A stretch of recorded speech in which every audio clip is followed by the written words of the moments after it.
So Chris, Julie, whatever you want to call you, you've never met Mike. This would be actually. I think I did meet Michael here at Nora's birthday. Yes. You do look familiar. Yes, I think I did. You went there. Yeah, we were staying over there. You guys had I a remember that. wonderful match. It was fun. It was fun. Yeah, it was a good time. Really good time. And we did surprise him. So. And that's Mission accomplished. That was kind of the genesis of us doing a podcast. And one of the things I wanted to ask Michael, and I talked to him about writing a book. Have you thought about it? Where are you about writing a book? Where am I about writing a book? Oh, goodness. I have people that are consistently always saying to me, when you're writing a book, you have all this stuff in your head, you have all these experiences, and it's like between the things that might seem, let's say, practical for what I do in my career, in my business, versus the memoir stories of all the crazy stuff that happens that, like, you can't make it up. Well, that's what we want to talk about, a little bit. Hold on, let me tell them to turn down the music. No, I did a radio thing one time, and they had me have this on, and it was just, I got so discombobulated. It was almost like I couldn't focus. I'm very we're going to have to concentrate on just being a little closer. Yeah, Sorry. almost like you got claustrophobic. We're going to do the lead in again. We're going to do the lead in again. Yeah. Okay. Now you want to make sure you're looking at Michael, not so much at me, because then we'll see the size of your lips. All right. Hey, listen, you're not that far away. You're not that far away, pal. Well, so we were talking about, meeting Michael, and him and I were talking about him writing a book and all the great experiences that he That would be our about. second guest that wrote a book. Well, he hasn't written a book yet, but Well, he's got it in his head, I can tell. He's got that book in his head. And there's notes all over the place and everything. Yes. Yeah, he just needs to find a ghostwriter to help him get it on paper. Well, I'm fortunate enough. I do have one of the women that, she's a client, but she's also a good friend. And she's like, look, if you start doing it, I can help you out. She wants me a YouTube channel, podcast, Instagram, and I'm like, whoa, sister. One thing at a time, please. But you were saying more about the experiences I've had rather than necessarily all the other, let's say, metaphysical knowledge that's in my head.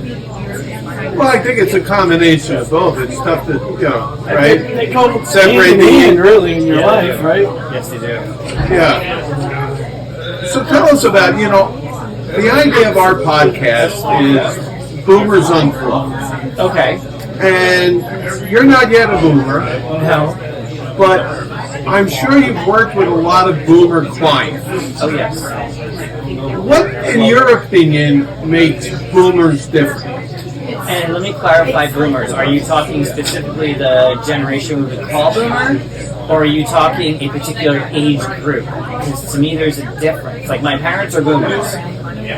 So my parents are in their 70s, they're boomer generation, right out of like the 40s into the early 60s, which is the boomer generation.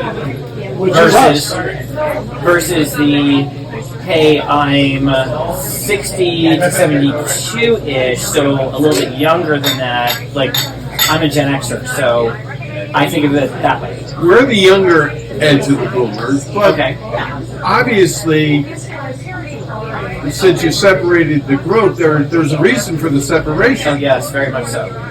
Why? So I would say if I'm talking, and I have clients that are, so many of them that are, we would say the classic boomer generation, from usually about, I think it's like 1948 all the way to 1961 or 2. There's a gray line there. There's never necessarily a hard line. What's been interesting over the years, because I've been reading for so long, has been how their values have had to change. And for those people that wanted to stay, I'll say, very plastic 1950s and keep things copacetic and can't ruffle the feathers and everything's got to be in a nice clean box, they struggle a little bit more. And so when I do the readings for them, which are mostly women, more than men, a lot of them are ready to get out of the box. So, you know, as I've said to people, Donna Reed wants to get out of the kitchen. And then Donna Reed, that's a good boomer. It is a very good reference right there. Yes. And so, At 70.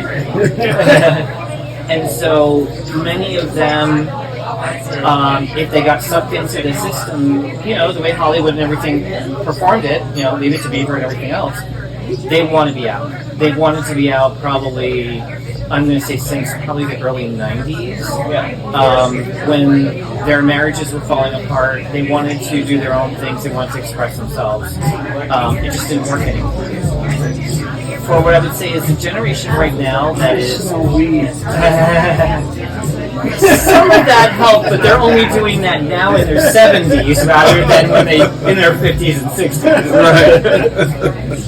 You know, for the clients that I have that are actually, say, in their mid-50s to late 60s, it is a total redefinition of relationship, actually. A lot of them are saying, hey, you know what, they've been through the divorces, they've been through everything, and they're saying, hey, I want true companionship, but you can have your place, I can have my place, we can sleep over together, we can go to dinner, we can have a great time, but none of that, the traditional, I need to be married to you, I need to save or rescue the woman, so the guys are a little resentful of that, and the women are like, I don't need to be saved or rescued, so you just need to make sure that it stays exactly, you know, that we have autonomy, basically, in a relationship, which is very interesting. So you're saying these people aren't really that happy? They're happier now than they were. That's the interesting part. So, explain a little bit when you say that you do readings. Do readings? Yeah. All right. So I'm a professional psychic, medium. So that means I also talk to dead people. I do a lot with tarot cards. I do astrology, 13 sign, what we call true sidereal astrology, rather than what you read in the newspaper. Yeah, it's the way I help people. It runs in my family, so it's not something that I just kind of picked up and learned. It's bloodline oriented. So you knew fairly early on that you had this ability. Yes, it was more of a sensitivity about people and situations. So even though as a kid you're not totally honored with that, at least in my generation, you didn't like somebody, you just don't like somebody from the first time you meet them. Adults should always honor that with children. But it developed into more. My mom, she did a lot with reading early on in her life.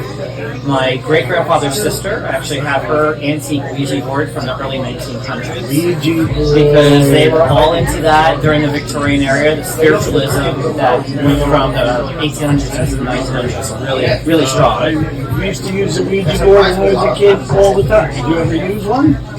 Well, you lied when you did it, or somebody was lying always. It was amazing how your hands went to certain directions. Yeah, psychometry, yeah. Right. There were people that pushed, and you could, if you were sensitive, you could tell who pushed versus who was just letting it go. I don't recommend it for people, honestly, because especially teenagers, they're too wide open, they're too inexperienced, they get manipulated very easily. But it's something that I always like kicking around, and I was fortunate enough to step into a spiritualist church for a while and be able to develop my skill a little bit more, and then turn it into a career once my retail career ended. So I stepped into that, and that's what I've been doing for my livelihood since 2008. Nice. So tell us a little bit more about why baby boomers hire you. I mean, is it because, like, we're the younger boomers? Okay. So what am I concerned about? I'm concerned about my family. Yeah, always family. I want to talk to my parents. And I want to know when I'm going to die. Ooh, tough question. So I will say, as a psychic and a medium, and been doing this for a long time, unless you're close to death's door, death is not predictable, and it's very personal, even for especially for the person who's dying. When you say close to death's door, you mean you're already on you got one foot in the grave and the other one Yeah, you are. Now, like, I could possibly be on death's door, but But you don't know. Exactly. So, Well, having 2 heart attacks, I think well, you are. yes, two Yeah, heart attacks. yeah. It could happen at any minute. However, What I would ask you then in that case was, I would say, okay, how old were you when you had those heart attacks? Because in astrology, if we go that direction, there are key times that people can check out, and there are specific planetary, we'll call them cycles. This is that going to be watch. so my first one. He was with me when it happened. We were playing basketball. Okay. I was 45. You were right in your Saturn half return, which is Saturn is a big one for checkout points. It's been I since was ancient times. 45. We were playing basketball. It was September 6th. I still know the date exactly. you're going to have to go a little closer to the mic. And I went outside to cool down after playing, and I got this very strange feeling. It lasted 2 minutes. And then, as usual, we all got together. We went to the bar. We hung out. We drank. We smoked. We did whatever. And then I went home and went to bed. Told my wife the story. And then the next morning, she said, "You got a heart attack. You should go to the hospital." I didn't believe her to this day. I went to work. Right. And then she bothered me, my mother bothered me, my aunt bothered me, and I went to the hospital, and sure as shit, I had a heart attack. And what was the second one? So the second one was 15 years later, I was 59. That would be your Saturn full return. So that one, I believe, was a heart attack. Unlike I didn't remember the first one, it felt very strange, weird sensation. Went in, long story short, I got 3 stents, and I'm still here. So Yeah, you're still here. I'm happy about that. So that is actually tied to Saturn cycle. So what does that mean? That means in 14 years you're going to be dead. That's the third cycle on Saturn. That's it. Well, it does happen that way. So, if I were doing an astrological chart for you, when you were born, all the planets are in a particular space. Every planet has a particular cycle. Saturn has a cycle that means when you're born, the halfway point is considered a crossroad and a choice, right around 14 or 15 years old. Second one happens 20 to 30. Usually Doesn't around- matter when you're born. Does not matter. Every single one of us, that cycle is inherent in the solar system. And then it happens again around 43 to 45. Happens again 59, 60. And then it happens again, we say add 15 to 60, 75-ish. And then it happens again around age 88. And so So it's about a 15-year it's cycle. about a 15-year cycle, yeah. Interesting. And it is, if you look at actually celebrities and people who run really hot and heavy and are strong when they're young, often they die at their first Saturn return somewhere between 28 and 30, like River Phoenix, Patsy Cline, all those. Is there a reason for that, or it's Well, that's the mystery of the universe, because most people would tell me I'm absolutely crazy and it doesn't mean anything, but it's ironic that it actually does happen in conjunction with that particular cycle. So if we think of, we're here on Earth, we're part of the solar system, we're part of a system of stuff. You can't tell me that every one of the pieces of the system doesn't have some effect on that, other parts of the system? big or small. Now, if you look more metaphysically, there's belief too. So, if you go into ancient times, the planet Saturn was always considered, quote, malevolent. They didn't like it. It was considered negative. And before better telescopes, it was the last planet they knew of that they could see. So it was considered the planet of death. It was considered the end. And so it was always associated with that from ancient Chaldean and Arabic times. Even through probably close to the 70s, it was always considered the devil and dark. But it happens to have a particular cycle that even people who don't know, it seems to affect them. And there's many of them. That's really interesting, actually. Yeah, so when you get to be right around 73 to 75, So I should start Yeah, playing at that you're point. done. play it safe.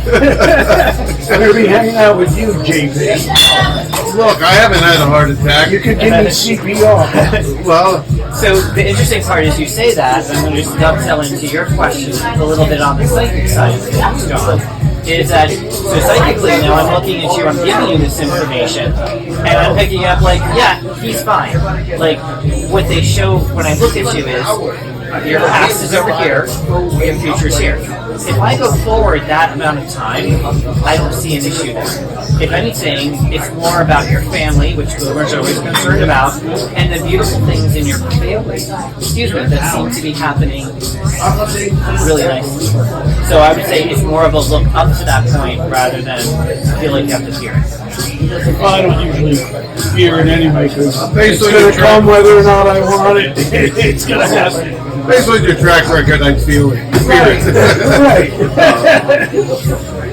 So, to your other point about the boomers, and yeah, family is always a big concern. Most of the people that I talk with, I'll throw out cards, I'll do the reading, but they want to know about when their daughter is getting married, how many kids are they having, when is their job, blah, blah, blah. And so, it's so much about their concern about the safety and security and the prosperity of their kids and their family oftentimes. Health comes up some, but not as much as are they going to be happy. There is a big concern about their happiness. Are they going to be satisfied in this job? Are they changing jobs again? Are people going to let them go? When I really first started doing this professionally, it was right at the 27-28 financial issue. And I witnessed people that really had to be worried about they were going to lose their house. Am I going to lose my house? Am I going to be able to pay my bills? And is my husband going to have a job? Is my mom going to have to move out of her lovely house and go into some retirement community because she can't afford to stay where she is? And those are very real things that I deal with in my profession. And I would have to say 95% of the time, there is a positive outcome. Even though we worry and we fear, the one thing I can say from doing this for the many years I've done it, most things are usually positive and good. We might get in our way and sabotage, that can trip things up. Well, I think we lean negative as people in general. Well, we have to survive. We lean negative. But I would say for the most part, and especially from learning the Thoreau and life sequences the way I have, whenever there is a challenge, there's always a solution. We might not like the solution, but there is one there. And as long as we can embrace it with grace and ask for help sometimes, if we don't, that seems to be the way. Now, it's your ability to read cards and tell the future or whatever. You have to, does it come naturally to you? Do you have to learn about it? Do you have to... It's a both and. So it's a combination of, there are things you can practically know about card and tarot and astrology, but then there's also the intuitive piece that I could see something on the table and I don't care what the card means, it's directing me to a particular area that client would need to focus on. For example, the Lover's card in the Tarot deck. It's a major arcana card. Everybody thinks it deals with love, it deals with relationships. And it does. But it also can come in when we need to take care of our environment. When we need to look at what do we surround ourselves with, not just people because it's a relationship card, but also, do I need to change my environment so it speaks to who I am and how I express myself? Do I need to redo the paint, the wallpaper? Do I need to change the couch out? Do I need to put new windows in? So it can come in with something like that that is not traditional to what the deck is.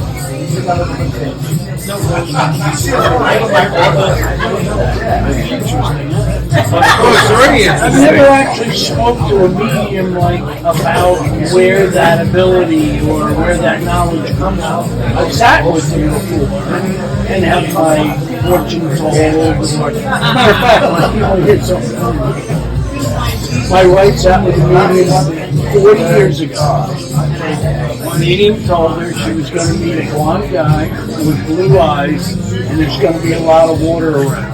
And that's the guy you're going to spend the rest of your life with. I met her on a booze cruise 39 years ago. I had blonde hair, blue eyes, and we met on a booze cruise on the water. Isn't that a little weird? You can't make that up. Just can't. That's pretty good. So, I never knew about the alignment of the stars and so on and so forth. And I like to listen to a lot of podcasts myself about ancient civilizations. Yes, absolutely. So, let me get to the point. Are the poles going to shift? Don't tell me you read the pole shift book, because that's a lot of scariness right there. In 2040 to be exact, or? No.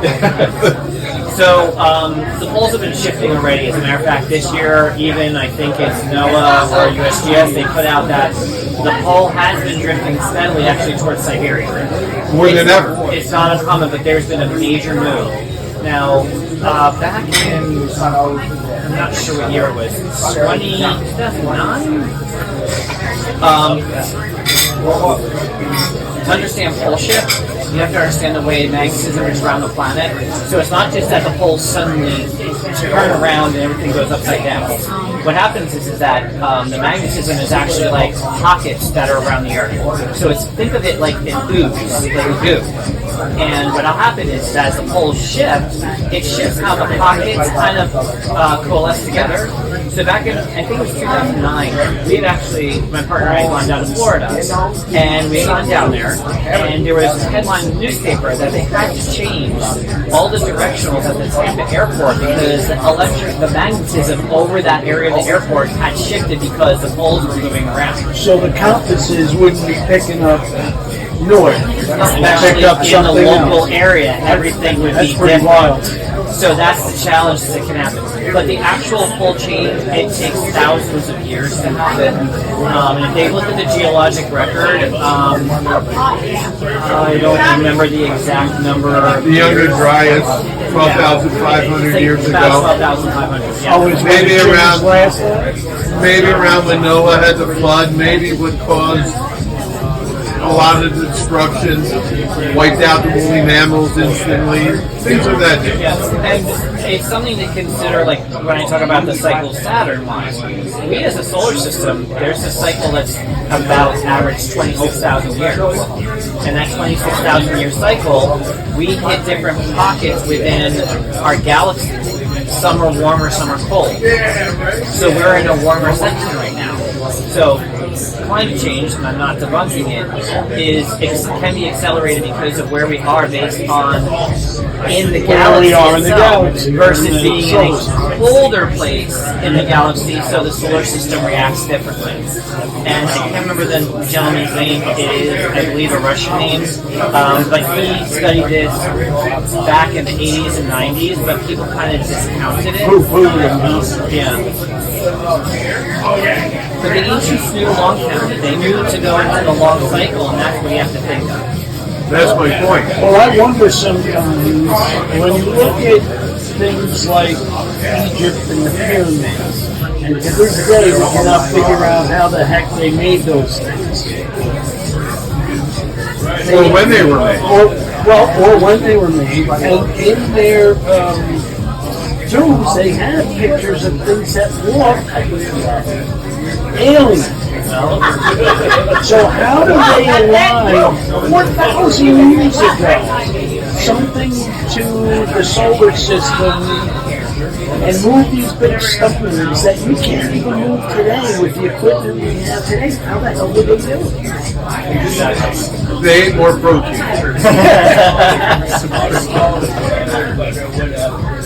Yeah, all those secrets. Not to mention the number of pyramid systems that are around that we are only just discovering that we're all around the globe. Like there's ones in Slovakia that where everybody thought they were mountains. And suddenly there was a little bit of a landslide, and boom, there's an entrance into a profound pyramid. And you know they're in South America too. Oh yeah. Why can't you go to Antarctica? Well, banned. it is banned because part of the thing with Antarctica is originally it was a tropical zone and it was full of oil because all the plants that died and were compressed down, underneath compressed all down that underneath ice. the ice, that would be a very rich oil haven, and so that's why. Probably not only oil, probably a lot of these new minerals. Yeah. So let's get back to the baby boomers a little bit. Yes. And so you're doing a reading. You ever, and it doesn't necessarily mean baby boomers, but you see something and it's like, holy crap. How the hell am I going to tell them this? Oh, yes. Well, that's where it's, okay, here's a negative, let's find the positive, because it's usually there. Although we often kind of fear the dramatic and might be scared of things like in the tarot, the devil card, the death card, the tower, that looks terrible, there's signals that change has to happen. Have I had to tell people that you're headed for a divorce? Yes. Have I had to tell people you're up and relocating, whether they want it or not? Yes. Have I had to tell people you need to get to the doctor right away or follow through with your appointments? Yes. And that's the guidance I can give. Is it hard? Sure it is. And cards are one fashion, but it's more I would say the psychic question and answer and working with a person to help them understand where they are in their process and be able to, whether it's I'm channeling it intuitively or their grandmother shows up and wants to give them a kick in the ass so they get out of the relationship or move on with their lives, that's always beneficial. People love hearing from the other side. Do they come back to you a lot of times and say, thank you for that insight, I would have never done that if you didn't kind of give me some guidance? Yeah, it's not often. I mean, I have a lot of repeat clients over the years, no question. And every now and then, especially with the younger generation, not always the boomers, I'll get an email or a text message, hey, you said X, Y, or Z, and X, Y, or Z is happening. So it is very gratifying and very humbling to witness that and be able to help them with their journey because, you know, we all need something at some point in time because sometimes we think we're crazy and we're not. Do you need the cards, or do the cards help you, or sometimes you don't really need them because I technically don't need them. As my dear friend Tom, who's way past over, said, you know, at some point you don't really need them, which I don't. I find the cards are sometimes more beneficial for certain clients to give them focus. I have 18 cards on a table. They're pictures. It's something they can relate to. I can explain a story to them and the story through the cards, and then we can go out from there. But no, I don't. I do plenty of readings where it's like I sit down, grab a pad. It's like Q&A. People ask me about a person, a situation, where things are headed. I do not like to fish as a psychic. I find it a waste of my time and your money, so I will not do that. What do you mean fish? Like probing questions? I would prefer someone come in with an agenda and a set of questions and a way they want to use the session. I don't want to sit there and somebody say to me, so what are you feeling on this? So what's going to happen to me? What do you want to happen to you, and are you going in the right direction because you have free will? So I don't like to have to just do what's out there. It's not that I can't, but oftentimes if someone just sits back and wants me to do a straight read without any guidance, I will wind up going more towards the dead people because they're coming in as my support and their support to let me know where to start the session. Now, is there, when you say dead people, Yes. is it going to be recently passed away, many years ago, it could be generational? Everybody is fair game. So if you have a great-grandfather you never met, that great-grandfather, if you have a particular quality about them, or they want to support you or give you a message because there's some link that seems important, they can come through if you've never met them. If you're mother died 3 months ago, and she wants to come through and say hello, she's welcome to come through. God, I'd love to know what my father's saying. He passed away here and here. What is your father's name? Rob. And how old was he, please? When he passed, he was 86. So I'm going to explain my process as I go through it because I feel like this is kind of your interest here too. So you're asking me the question. If you watch, I will kind of sit back. I'm not going to be Michael talking to you anymore. Michael doesn't exist here because now I have to be here for you. You're asking me about your dad. And you will watch that. I will probably watch or look either over your shoulders or to the side because I'm trying to figure out where your dad is going to stand. Where does he want to be?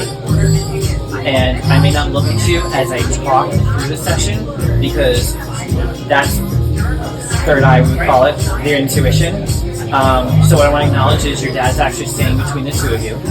I will also say that I get a lot with color, clothing, the way a person is standing. And what's interesting about him is he actually kind of, I'm going to say, not just pat you on the center of the back, but it's almost like he wants to smack you on the center of the back, like you've been coughing on something. And he's saying to you, it's okay to just let it out. Cough it out, get it out, almost like whatever you've been wanting to speak or feel or say that you've been holding, even maybe with regards to him and his passing, just get it out. Don't let it be a hairball on your throat at this point in time. He's also indicating a woman who has been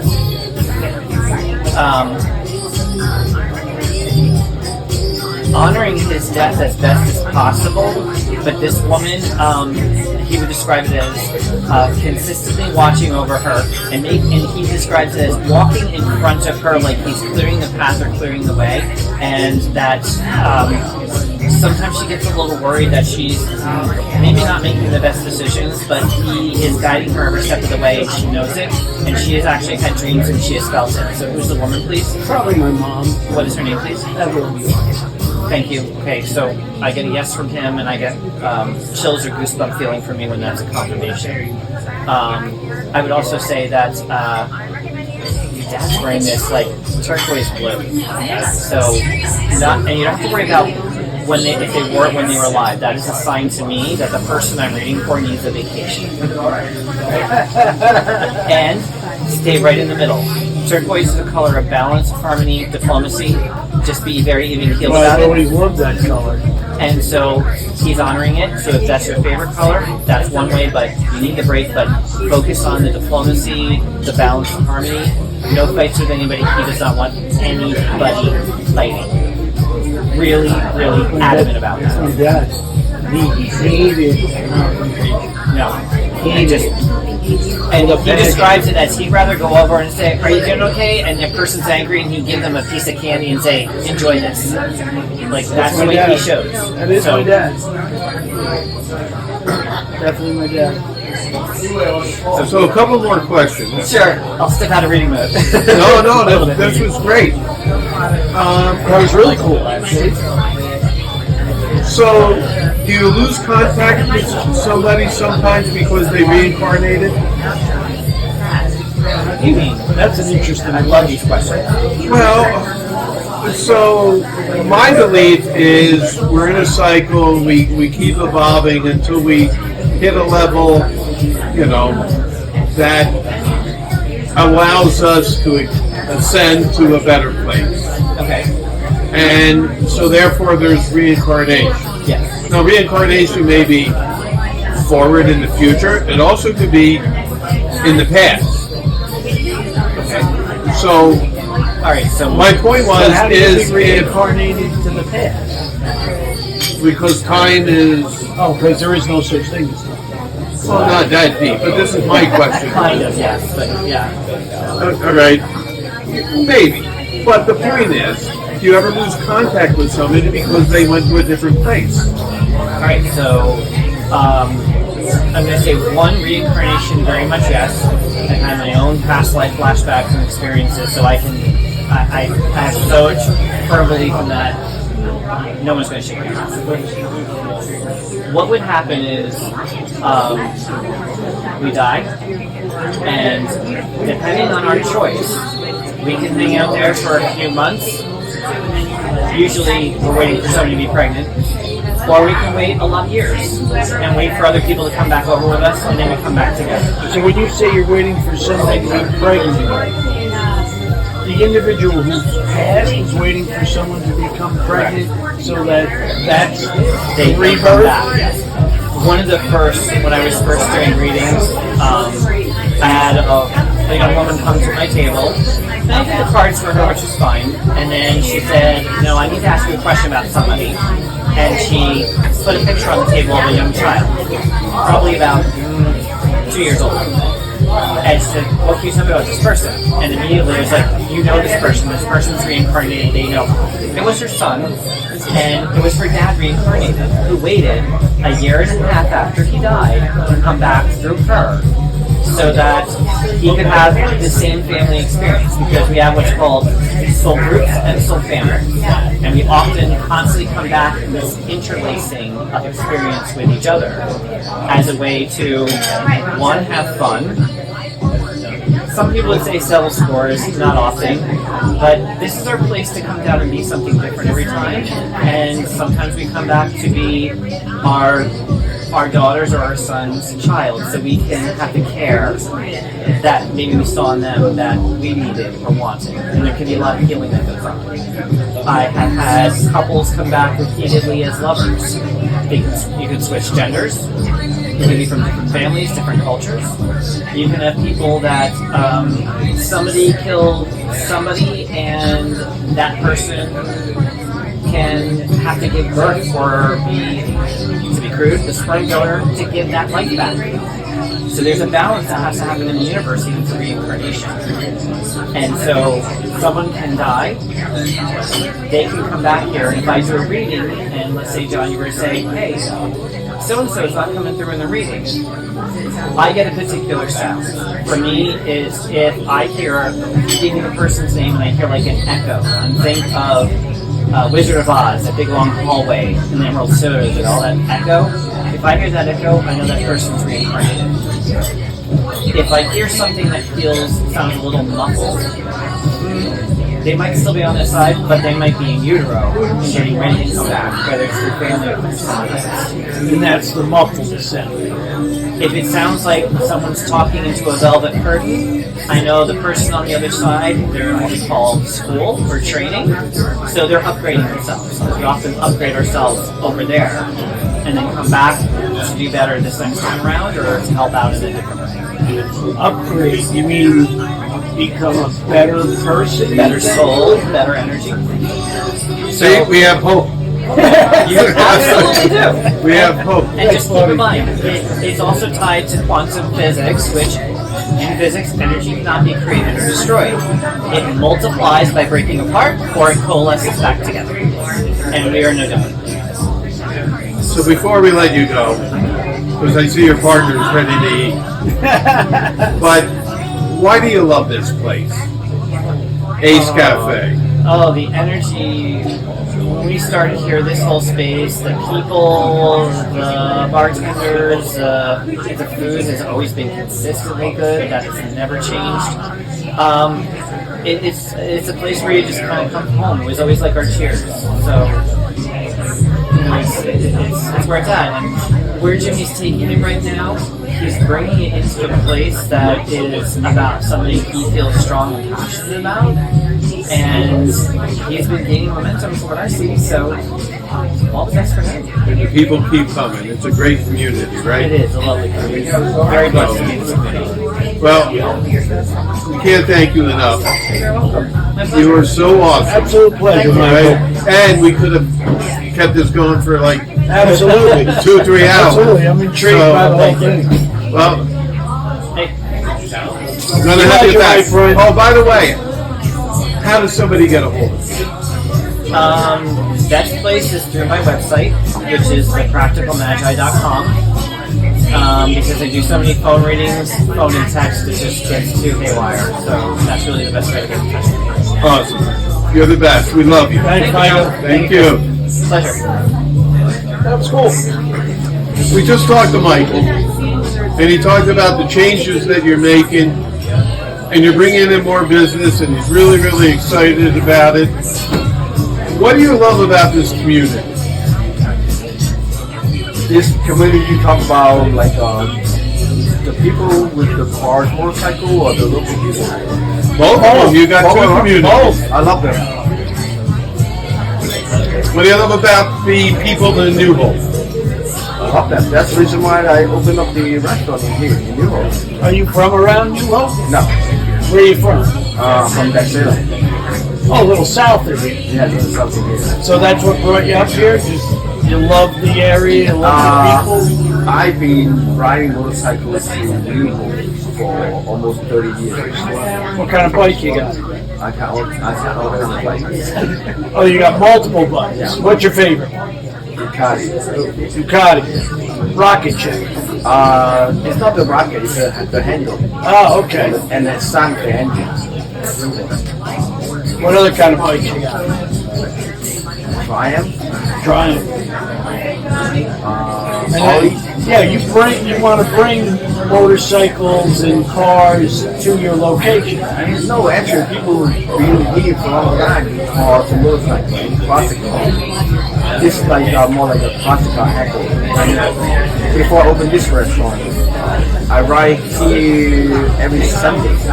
My motorcycle here every Sunday. I saw all kinds of classic cars coming in and out. So on Sundays they have classic car shows in the No, lot? because of people drive around here. Really? Just people come? That's pretty neat. Motorcycle. I basically I was sitting out on Starbucks, looked out just like a car, so people driving around, nice classic car, nice classic motorcycle. That's what I love. That's your passion. That's my passion. You have cars too, or just motorcycles? I have cars. What kind of cars you got there? I have multiple cars. What kind of cars? Porsche. Oh, so you like sports cars? Yeah, I like sports cars. Yeah. Not muscle cars, sports cars. Or you like I muscle like cars muscle too? cars, but I'm not familiar with them because I never have one. I would probably get one soon. Old Americana. Americana, yeah. And you like what? Porsches? Porsche, Alfa Romeo. Oh, Alphas, yeah. Although Alpha hasn't put out a good car in this country in a long time. What kind of Alpha you like? Spider. Spiders? Everybody loves spiders. Euro car too, huh? Somewhat. Yeah, Well, you got to understand, this guy knows everything. I know. I know a little about everything. That's good. That's why you in that position. I'm in this position. You know how to answer the question. That's very important. Yeah, but I don't own a nice restaurant business either. So Well, it's not easy. I'm telling you. yeah, restaurant business is tough. Well, you know what makes it easier? It's never easy, right? To be successful in business, Oh, right. Nothing it's never to work easy. for is easy. 24 hours work. I'm telling you. Yeah, 7 days a week too. Yeah, 7 days a week. But he has a great kitchen, great cook. Well, that's what Michael was saying, right? Food, Oh, very good, the very food is the best consistent. I have great customers here. A lot of customers. It makes it a little easier. Yes, yes. You're so friendly. So And it looks like you have consistent customer base. The same people like to come over and over. Right? It's not like, just strangers showing up. Well, Michael said it's like Cheers. Yeah, he did It's the say that. Cheers in New Hope. He did reference Cheers. I mean, if you live in New Hope and you're not coming here, you don't live in New Hope. When you walk in, they go, John! No, it's usually my wife. Everybody knows. Oh, But, right. you know. Well, I understand that. people know both of you. Well, Jimmy, thanks so much, and thanks for you're welcome. hosting this here. And Good luck with the business. Thanks for having me. well, you're the man. You too.